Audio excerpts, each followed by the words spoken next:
And it's Monday, 1 o'clock. Time for the Deal Doctor live stream, and welcome. First of all, to all of those of you who were able to make it to the Pinnacle Center last week. It was a valiant effort to get there, and we certainly respect those who made the choice not to. We're tickled that many of you were watching at home and joining in via the live stream and joining in the Kahoot game that we had going. I've gotten the question from many of you since then, are we going to do a redo? We've got some great ideas on that. I want you to stay tuned. And we are in the process of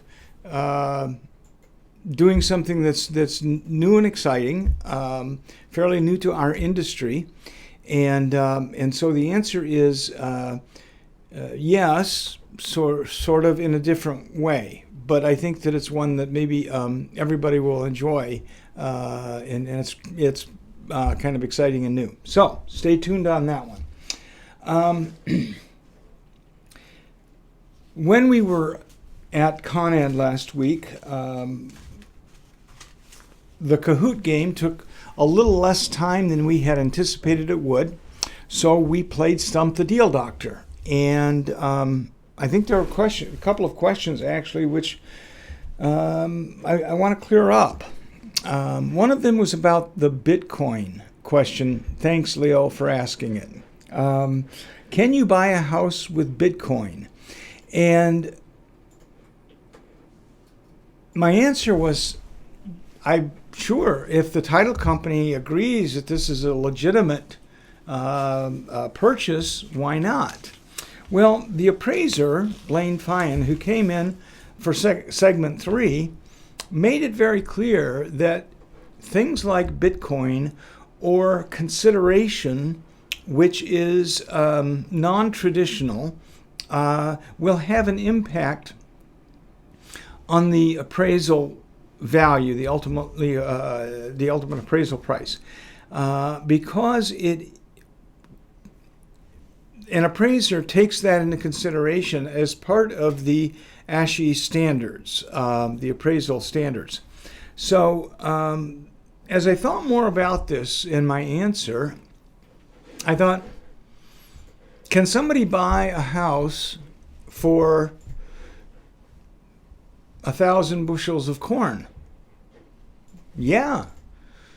If the seller is willing to accept 1,000 bushels of corn as payment for the house, then there's no reason that they can't do that.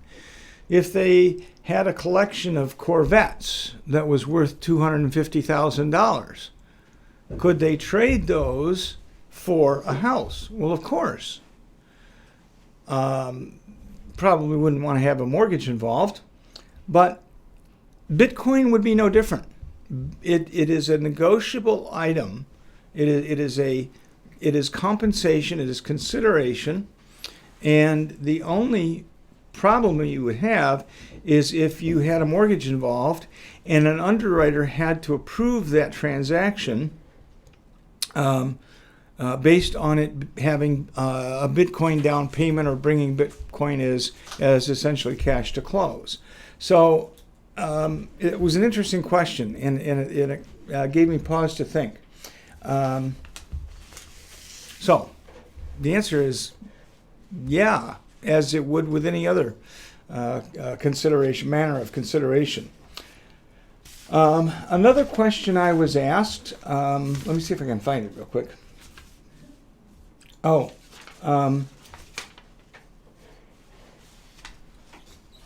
Talk about 1031 exchanges. That was one of the questions that was put in the bag that we passed around. And my answer to that was no, because I am not an expert on 1031 exchanges. And there are, I asked the agents, how many of you have ever done 1031 exchanges? And I think maybe 8 or 10 at most raised their hand throughout a room of 150. that tells me that most agents are not experts in 1031 exchanges. I've done 2 of them over 30 years. I don't consider that to give me expertise to speak on the issue, on the transaction. 1031 exchanges have some very specific deadlines. They are very specific in the manner, the order that you have to do things. And so my recommendation to you, if you run into a client who says, I'm thinking about doing a 1031 exchange on my rental property to buy a building, the very first thing I would say to them is, and who's your CPA or attorney or title company that you're going to have involved that will be guiding you along in this process. Agents, as with anything, we need to be competent in those areas of real estate that we are practicing. We can't hold ourselves out as a commercial, an experienced commercial real estate agent if we're not that. And 1031 exchanges are, in fact, an arm of the commercial real estate industry. So from a tax code standpoint, I would have no less than a CPA or a tax attorney involved from the client standpoint, as well as a title company who is well versed in doing 1031 exchanges. So when you want to know about 1031 exchanges, I'm not the guy to call. That's at a totally different level, something that CPAs and tax attorneys and title companies do, and that's what I would direct you if you call me. Had another interesting question that was asked. Shouldn't you add an agent as a designated agent if they hold your listing, an open house at your listing? And we got a couple of answers on that. First of all, the answer would be yes. If the intention of the agent is to represent the seller, then by all means, the listing agent should add that agent who is holding his or her open house as one of the designated agents. There may be a prior designated agent, but if somebody's coming in with the intention of representing the seller, then they should be added as a designated agent. Leo, again, thanks Leo, brought up the issue of what if they're a buyer's agent? What if the intention is that anybody who walks through the door is that agent is there to prospect for potential buyers? And so if somebody walks through the door, they're going to be a buyer's agent. Okay, yep, that's a possibility too. I think the important thing here is that agents recognize and communicate the nature of the agency relationship for whomever is showing that property at an open house, and make sure the seller understands, for example, that this agent who is substituting for me as your listing agent, I'm going to have Sharon in there, for example. And I just want to make it clear that Sharon is not working as a seller's agent. She's not working for me. She is working to meet buyers with whom she will get buyer's agency contracts. I think the important thing here is communication and a clear understanding between the listing agent and the seller, what the nature of the agency relationship is going to be with that person who's going to be holding their house open on a weekend or Monday night or whenever. Okay? I hope that helps. We're still getting a lot of questions on EMDs, and it was evidenced by the answers that were given. We had 2 questions in the Kahoot game at Con Ed, which addressed EMDs and the timing of getting EMDs and the timing of depositing EMDs. And so I want to touch base very briefly on that when you write an offer, unless it is otherwise stipulated, unless you put specific language in there as to when you're going to receive the earnest deposit, you must collect the earnest deposit at the moment that you write the offer. Not upon acceptance, not 2 days. You must collect it when you write the offer. Now, if you don't want to collect it until the offer has been accepted, we recommend against putting the words upon acceptance, because if it's accepted at 3 a.m. on a Saturday morning, are you going to be there to get the earnest deposit from the buyer? Probably not. So your first opportunity may be Monday before you get that, which is fully a day, more than a day after the offer has actually been accepted. So if you're not going to collect it at the moment that you write the offer, be specific about when you are going to collect the EMD and stipulate that in the contract. For example, EMD to be delivered to 5-Star Real Estate on or before 24 hours, 48 hours, 72 hours after the fully executed purchase agreement. So that gives you a very specific time frame in which you can comply with the contract and comply with LARA laws regarding EMDs. Now, the other question that was asked is when does an agent who has collected the EMD, they've got the check in their hand, when do they have to deliver that to 5-Star? And the answer that I expected a lot, and we did get it a lot, was 2 days, and that's wrong. It's not 2 days. Michigan Occupational Code requires that the agent deliver the EMD to 5-Star immediately, and immediately, as we have defined it by company policy, is the first business day that 5-Star is open. The first day 5-Star is open for business, Monday morning. Okay?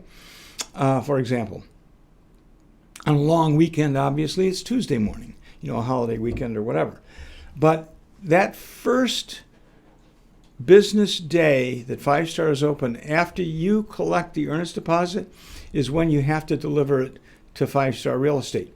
The law requires that the broker, 5-Star Real Estate LLC, must deposit that within 48 hours of receipt.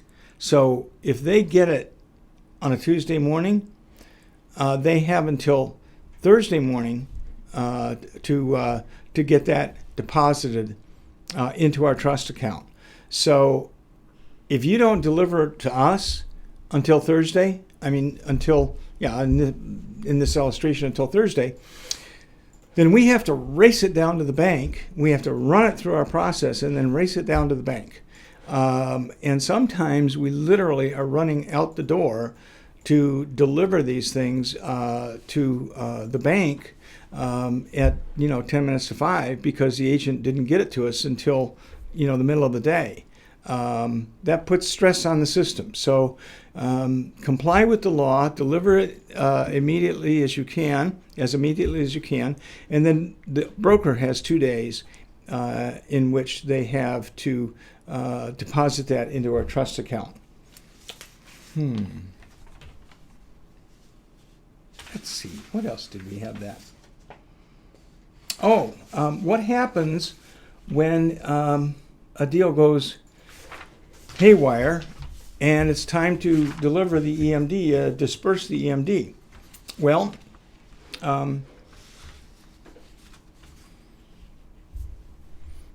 we recommend that you do it with two. Let's pretend for a moment that we're using the inspection period as the reason to terminate the contract. We recommend that you do two forms, and I'll explain why.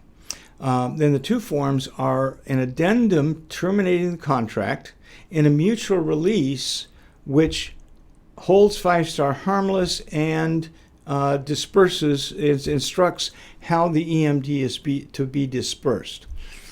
Here's the reason. Under the inspection contingency paragraph, the buyer has the right to terminate the contract based on inspections unilaterally. Okay? They don't need the seller's agreement that they're terminating the contract. You can do it. You have the right as the buyer to terminate the contract based on the inspections, the result of the inspections. If you send over an addendum terminating that contract based on inspections, then you can take the mutual release and argue about who gets the money. If the seller doesn't sign a mutual release, and that's the only way that you are terminating the contract because of the inspections, then the question comes up, has the contract been terminated within that 10 days? If it takes 12, if you're on the 12th day and the seller still hasn't signed the mutual release, what's happened here? Was the contract terminated? The seller didn't agree that it was terminated, but then again, the buyer has the right to unilaterally terminate, but now what do we do with the money? So the best practice is to terminate with an addendum. Buyer hereby terminates contract based on inspections. Simple. And then fill out a mutual release identifying who gets the money. And then get everyone, including both brokers, to sign it. Okay? Easy. That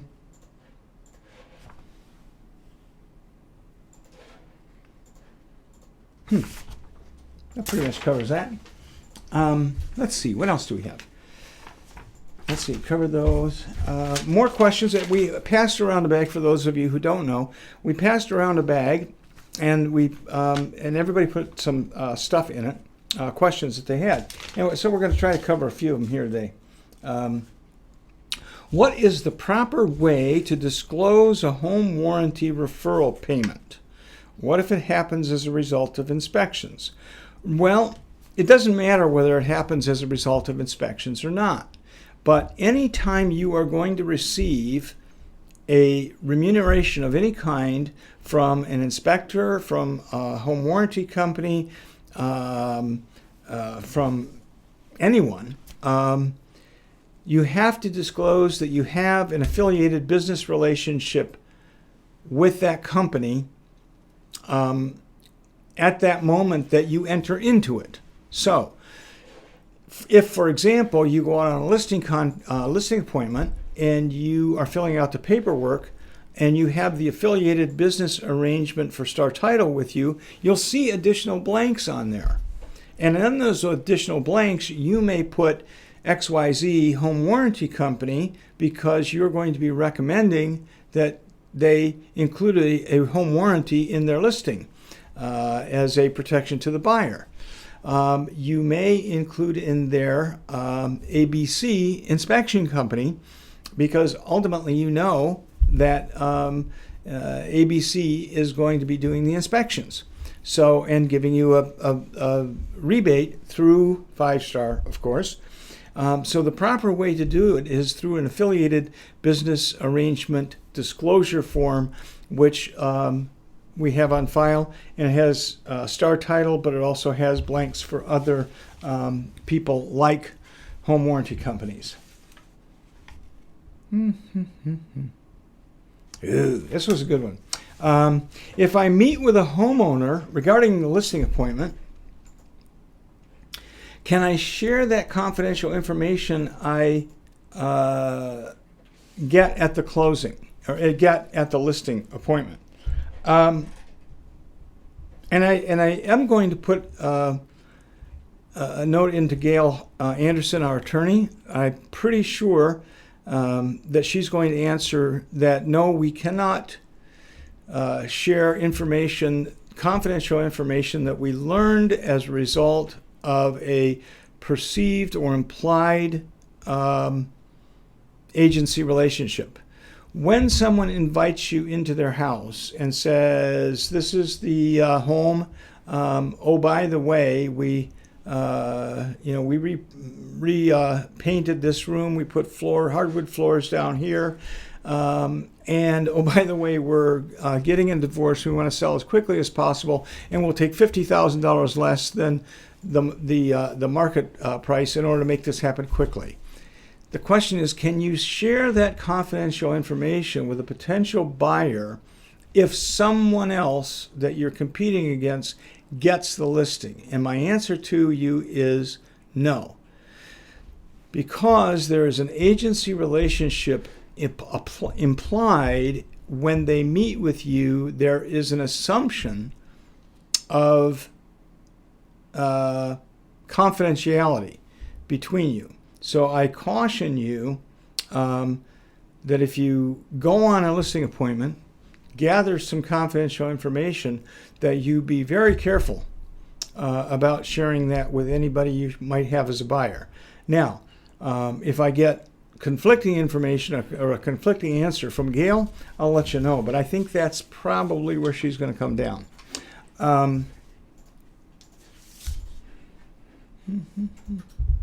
What is the advantage of paying for and going through the class to get a broker's license besides the additional knowledge and expertise? Well, having done that myself now 28 years ago, I think it's worth the knowledge and expertise, every penny of it. I don't know what more you can. I mean, that there's an enormous amount of knowledge that you can gain by going through the broker training programs and classes. I took CRS class, ABR, ePro, GRI. All of those classes really help a great deal in building your knowledge about the real estate business. As I may have mentioned before, my dad used to have a saying, don't bother learning the tricks of the trade, learn the trade. And I think that's a really good piece of advice. If you're going to be in the real estate business, learn the real estate business. And whether you have any advantages beyond the knowledge and expertise, great. One of the things that you can do if you are an associate broker for 5-Star is you can open a separate brokerage that you may do property management under, or you may have as to flip houses under. You can set up your own LLC and name yourself as the LLC's broker, and then you can hire people to do that you can pay under W-2. That's a whole different issue, a longer issue, I should say, about teams. And I think that's a big question, but getting your broker's license really opens up the opportunity. I think I just answered Tammy Vroma's question. Didn't Melinda have to set up a broker's license, have a broker's license in order to set up an LLC so she could pay taxes? Yes, Tammy, she did. That's what I was. Maybe I wasn't being clear enough, but yes, absolutely.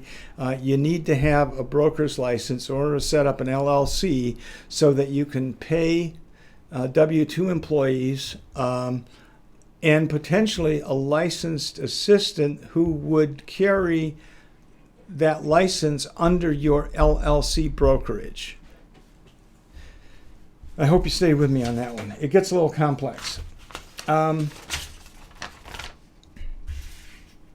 did that one. Let's see here. If a seller asks if they can accept an offer before a contractually agreed upon time date, can the listing agent advise they amend the contract to drop the deadline? And B, does this agent need to broadcast to all agents who have shown the property or have attempted to show the property to put MLS agent-only remarks? Not sure I got that whole second question, but let me answer the A question. Yes. If your seller has said no showings until Sunday at 1 o'clock and will not review offers until Monday at 2 o'clock, if that is on the listing contract and therefore also on the MLS, then the seller has every right to not look at those. But if they change their minds and they say, we got this one agent who wrote a terrific offer sight unseen, and we want to accept this offer because it's $40,000 over the asking price, cash, by the way.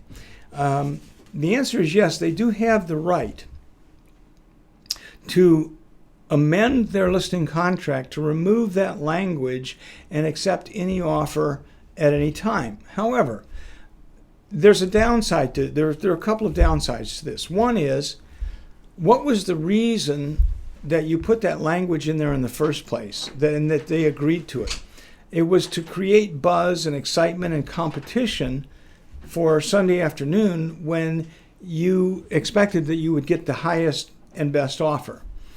Now you've just eliminated that. You've eliminated all of the competition. How can the seller be sure that they're getting the highest and best offer?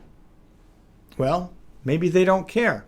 And they say, $40,000 over the asking price cash, I'm good. Let's go with it. They have the right to do that. But you have to do the paperwork. You can't simply say, yeah, we'll accept the offer. You have to do the paperwork amending that term in the contract, and then you have to broadcast it out to the MLS through agent-only remarks and so on. And the other downside is that you are going to incur the wrath of some agents who have attempted to show the house, and you haven't informed them of this change. Now, maybe they just went on and looked at the property, saw that it wasn't being shown until Sunday, and they moved on. Or they looked at it and tried to set up a showing time appointment. I don't know what the nature of those situations is, but we don't have a responsibility or an ability to inform every agent who has looked at the property, who has scanned across our listing, to make sure that they understand that listing contract, that phrase in the listing contract has been amended. So you're going to get some blowback from other agents out there if you change the contract. You have the right to change it, but don't expect agents who have been waiting to get into the house to be very happy about it. Okay? Admin fee. There's a question about admin fee. If there are two parties in a contract who are not represented, one's a FSBO or you have no buyer agency relationship, it doesn't matter. If there are two parties and they are not, regardless of whether they are represented, we charge by company policy a $295 broker admin fee on each side. It has nothing to do with representation. It has everything to do with liability and the people power that it takes to add someone to our ledger and process that transaction. We have to go through the files. We have to go through their side of the files and make sure that we have all the documentation, regardless of whether they're being represented or they're for sale by owner. So simply put, company policy is that if there are two parties involved that we are working with and the other party is not represented by another broker, then we have to collect two $295 transaction or broker admin fees. That's that one. And the final question up for bids, who should turn in information on illegal signs? We'd like you to send them to us, and we'd like to have the opportunity to evaluate them, take a picture of them, send it if you feel as though there is a sign violation, and we will have our management look at it and determine whether or not we feel it's a significant enough or serious enough violation that we would pursue it. Sometimes, we've been through this enough that we know that Laura is not going to, they're going to slap somebody's hands, or they're not going to deal with it at all. In other cases, it's a significant violation and they would do that. So, Dom, any more questions? I don't see any. It's 1:30. Go have a great day. Thanks for joining. See you next week.